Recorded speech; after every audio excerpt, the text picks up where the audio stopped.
The fact that others were not chosen is really nothing against them so much as in the case of Mr. Tillerson, you're just dealing with what Mr. Trump has called a, quote, world-class player, somebody who's already done these deals, negotiated, somebody who's familiar with Russia, China, Yemen, the Middle East, the developing world, has been active in 50 countries.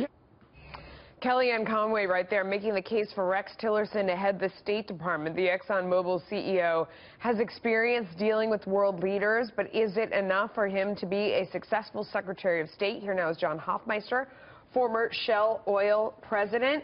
So let me ask you, everyone is saying that, or critics at least, that Rex Tillerson is Vladimir Putin's best buddy because they've been out there doing deals. What is that relationship like, do you think?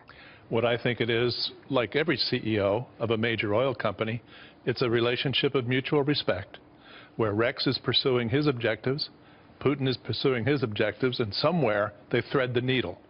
And by threading the needle, Putin gets what he needs, Rex gets what he needs, or they wouldn't do the deal.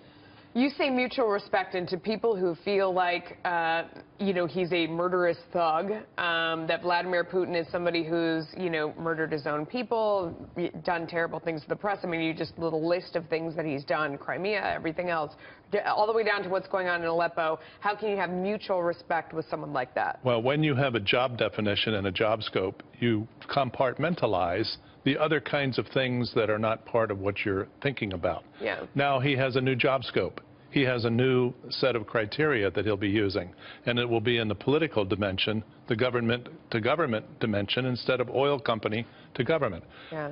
Rex is a very accomplished individual who knows what he's about, who knows what his job is, and I think of him a bit like a Rock of Gibraltar when it comes to standing on his position and being able to articulate that position well to just about everyone. You don't push Rex Tillerson around. Yeah. You treat him with respect, he treats you with respect. Some people say he has absolutely no experience as a diplomat. Does that well, they don't know how the oil industry works, and they don't know how a CEO of a major American international company works.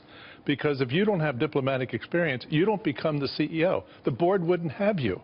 And so whether he has, you know, certain rough edges or whatever, whoever he's dealing with, he has to get over that. He has to be able to work cooperatively with whomever he has to work with, from Africa to Asia to Russia to Europe, you name it. So I have no doubt in my mind, and I've seen him in action, and he's very good. What do you think about Rick Perry at the Department of Energy?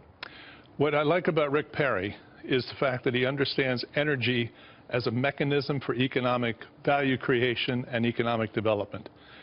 Texas has been booming under the period in which he was governor. That's because the energy was coming alive, and he was helping it. He helped my company personally expand our assets in Texas, so I appreciate that. Yeah. We only have a couple days left till the end of the year, but where do you think the price of oil is going? Former Gulf Oil CEO Joe Petrowski said they would rise to $75 by the end of the year, up from about $50. What do you think? I made a bet with Stuart Varney almost a year ago. $80 by the end of this year. I thought the Saudis would move sooner than they did, so I don't know if we'll hit 80, but I think we'll be at 60 or better. Okay. Thank you so much. I appreciate your wisdom.